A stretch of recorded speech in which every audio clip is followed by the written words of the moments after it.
Hello, hello. A few minutes late. But late is better than not being on like last week. So, I want to start. Oh, there we go.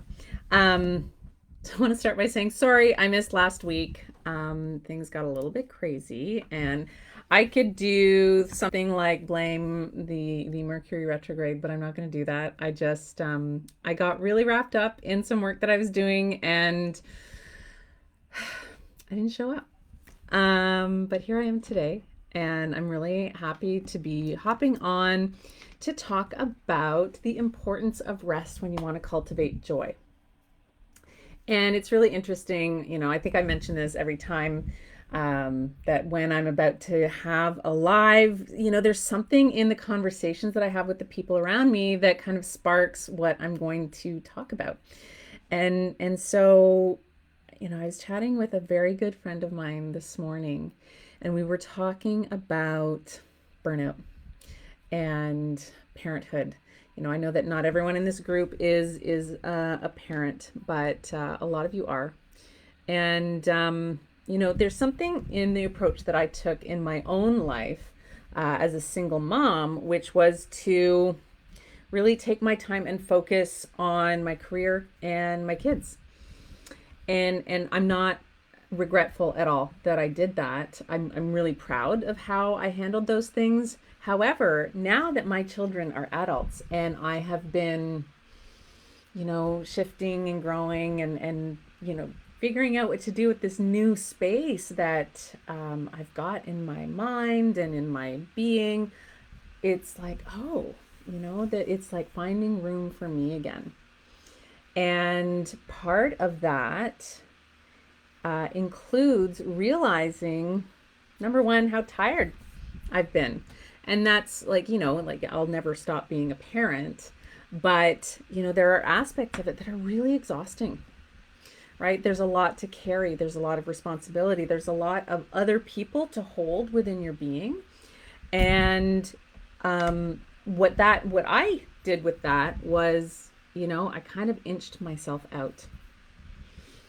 And so, with this transition time, with my youngest becoming an adult, I have started reclaiming my space for myself. And in reclaiming that space for myself, it's included rest. I did a lot of resting over the winter, and my it wasn't all consciously like, oh, I'm going to do this. My body made me rest for a lot of the time. Like sometimes when you get sick, your body's like, you're not slowing down, so I'm going to slow you down. I'm going to do it for you, so you don't feel, whatever you feel about, consciously taking the time to rest, which, would be the much healthier approach. We're all learning. I'm a work in progress, just like everyone else. Um, so rest is part of it, but once you have made the space for resting, then you get to sort of see, where are the gaps? What's been missing? What nourishing parts of life have I not been partaking in? And something that's really been highlighted for me over the last month is that what has been missing is joy and fun. And that's not to say that I haven't had these moments of joy. I most certainly do. Like a big thing that I like to advocate for is, cultivate little pockets of joy. There's joy in almost everything, that first sip of coffee, hearing the birds chirp in the morning, like those little moments, they're filled with joy for me. But that's like crumbs, right? So when you notice, like, oh, there's so much more space here for it. Making bigger and bigger pockets to be able to not only cultivate joy, but to be open to receiving it. What a magical experience. What a healing experience that opens up for you. So that's been really what I've been musing on in the past month. Making more space for joy, more space for fun.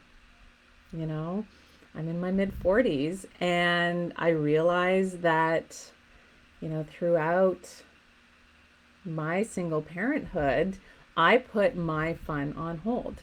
And that's not good or bad, or, like there's nothing wrong with what I did, but, you know, it doesn't have to be that way. So, what kind of things can you call back into your experience if you're noticing like I'm missing joy, or there's fun missing from my experience, like I don't have that. What can you do to call it back in? I'm starting guitar lessons next week. That's one of the things that I'm going to be doing for fun. um, it doesn't have to be guitar lessons, but it can be something else. I would love if, there was a chat that got started in the comments, but what kind of things that you think would be fun for you, and what kind of actions are you going to take on them? So, that's it for this week. I hope that you're having a wonderful week. We're in the midst, Mercury retrograde. It just went retrograde yesterday. And, I'll say every time, I'm not an astrologer, but man, do I ever feel when these things happen. We've got a full moon coming on Monday, the 16th, and there's a lunar eclipse. So there is a lot of change that is brewing in our experience right now. And it's not bad. It might feel crunchy. I know that I've had some really crunchy days in the past couple of weeks, but it's good. It's highlighting what needs to shift, what can be released, what can be transformed. So what are you calling in to change in your life too? So what kind of fun are you calling in? What needs to change so that you have the space for that fun and the joy? And what kind of rest do you need? Because retrogrades are also good for resting. All right, that's it. I am wishing you the very best rest of your week. And I look forward to seeing what kind of chat percolates in the comments below. Bye for now.